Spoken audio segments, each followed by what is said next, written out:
పరిశుద్ధ గ్రంథం నుండి యెషయా గ్రంథము 40వ అధ్యాయం 31వ వచనంలో, యెహోవా యందు నమ్మకం ఉంచువారు నూతన బలము పొందుదురు, పక్షిరాజు రెక్కల వలె వారు చేతులు చాపి రెక్కలు చాపి పైకి ఎగురుదురు అని దేవుని వాక్యం సెలవిచ్చిన విధంగా ప్రియులారా, యేసు ప్రభువారిని మనం సొంత రక్షకుడిగా అంగీకరిస్తే మనము ఆత్మీయంగా బలపరచబడతాము.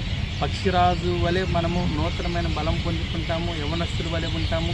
నూతనమైన ఆత్మను, పరిశుద్ధాత్మను పొందుకొని దేవుని యొక్క సేవ పరిచర్యలో అద్భుతంగా పరిచర్య చేస్తాము, ఆత్మీయంగా బలపరచబడతాము, చురుకుగా దేవుని యొక్క పని పరిచర్య చేస్తాము. కనుక యేసు ప్రభువారి యొక్క ఆశీర్వాదాలు పొందుకొని నూతనమైన బలమును, నూతనమైన శక్తిని మనం పొందుకొని యేసు ప్రభువారి సేవా పరిచర్యలో ముందుకు వెళ్ళి దేవుని బిడ్డలుగా ఆశీర్వదించబడి దేవుడు మనకిచ్చిన మరి ఏ తలాంతి అయితే ఇచ్చాడో ఆ తలాంతిని దేవుడి కొరకు ఉపయోగించి మనము నూరంతలుగా ఆశీర్వదించబడాలని తెలియజేయించి దేవుడి వాక్యమును దీవించి ఆశీర్వదించి ఆయన చేత మనం ఆత్మీయంగా బలపరచబడి వర్ధిల్లుదుముగాక.